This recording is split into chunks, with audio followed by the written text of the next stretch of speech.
안녕하십니까. 보통인의 조성호 소장입니다. 반갑습니다. 자, 오늘 날씨가 오늘도 쌀쌀합니다. 그래서 좀 감기 조심을 좀 해야 될 필요가 있다고 생각합니다. 자, 설명드리기 앞서 좋아요, 구독 있으니까 꼭 한번 눌러주시면 굉장히 저한테 좀 힘이 될 것 같으니까 꼭 눌러주시는 거 잊지 마십시오. 자, 오늘은 한 두 가지 정도를 좀 말씀을 드려볼까 합니다. 우리가 이제 큰 돈을 들여서 뭐 건물을 사려고 할 때 중요하잖아요. 내 돈 큰 돈 들여서 건물 사는데 대충대충 할 수는 없잖아요. 그래서 오늘은 두 가지 정도가 이제 하나는 건물 체크하는 부분 살 때, 또 하나는 연체가 있는 분들이 있으면 안 되니까 그런 부분에 대한 거를 좀 한 두 가지 정도 제가 짚어보고 진행하도록 하겠습니다. 자, 우리가 이제 건물을 살 때는 사실 봐야 될 부분들이 몇 가지 있어요. 그 건물에 뭐 균열이 있는지, 금이 가 있는지, 이런 것들을 좀 볼 수 있어요. 누수가 있는지. 그래서 그런 것들을 점검을 해야 되거든요. 그런 것들 중에도 이제 한 몇 가지가 봐야 될 것들이 있어요.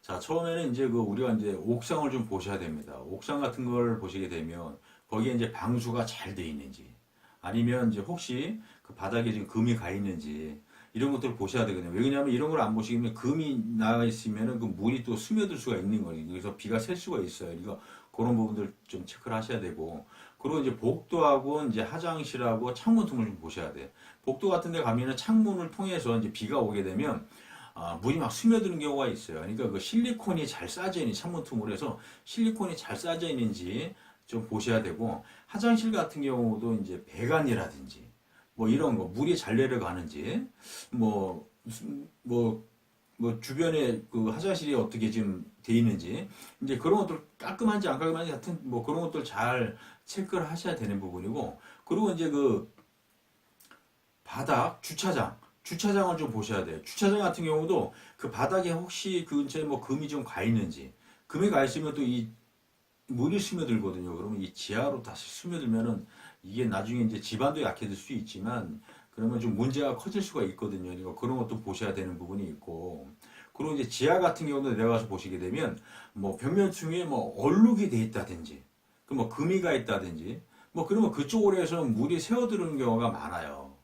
그러면은 안 좋잖아요. 그러니까 그리고 또 이 건물주들이 이제 집 건물을 내놓으려고 하면은 부분적으로 또 수리를 대충 하시는 경우들은 많아요. 칠을 하는다든지 뭐 칠을 한다든지 뭐 수리를 한다든지 이런 경우가 많이 있어서, 또 내려가는데 칠을 좀 해놓는 부분이 있으면 거기가 얼룩이 돼서 금이가 있고 그럴 수가 있거든요. 그런 것도 꼼꼼하게 체크를 하셔야 됩니다. 또 우리가 한두 푼 뭐 들여서 건물 사는 게 아니잖아요. 우리가 앞으로 이제 그 건물을 사면 내가 계속 신경을 쓰고, 내가 이제 내 물건이니까 이제 여러 가지 신경을 써야 되는 부분이 있는데, 그런 거를 체크를 안 하시고 막 대충 살 수는 없잖아요. 그러니까 간단하게 말만 듣고 대충 보고 그냥 네 좋네요 해서 이렇게 하면 안 된다는 얘기죠. 이런 거 체크를, 건물 체크를 꼭꼭, 시설물 체크를 잘 하셔야 된다 말씀을 드리는 거고, 아니 우리가 사는 건물에 우리는 다 좋을 거라고만 생각하지만 절대 그렇지는 않거든요. 왜냐면 건물 연수가 보통 20년, 30년 된 건물들이 비가 뭐 새거나 누수 뭐 이런 부분들이 없겠습니까? 다 있습니다. 그러니까 그런 것들을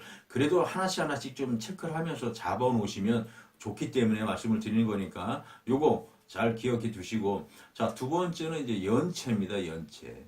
혹시 내가 살려고 하는 건물에 연체하시는 분들이 있는지 없는지 이거를 잘 보셔야 돼요. 하나 예를 잠깐 말씀드리면, 이 보험회사 같은 경우 예를 좀 들어볼게요.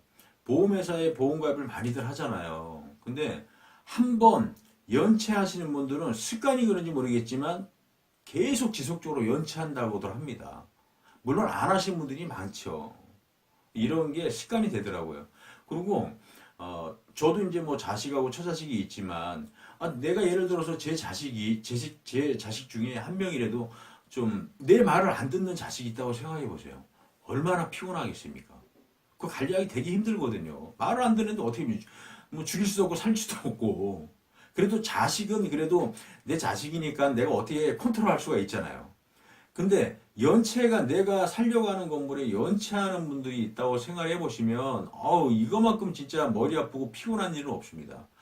예를 들어서 조그만 오피스텔 하나, 조그만 평수 하나 갖고 있는 것도 우리가 이렇게 월세를 주면 월세 안 내는 사람들이 들어오면 얼마나 피곤합니까? 맨날 전화해가지고 달라놓으면 알았다고만이 돈도 안 들어오고 또 찾아가면 문자가 들어가지도 못하고 없고 전화하면 전화도 안 받고 막 이 스트레스가 장난 아닙니다. 결국엔 진짜 이 머리가 막 빠져요. 머리가 빠져.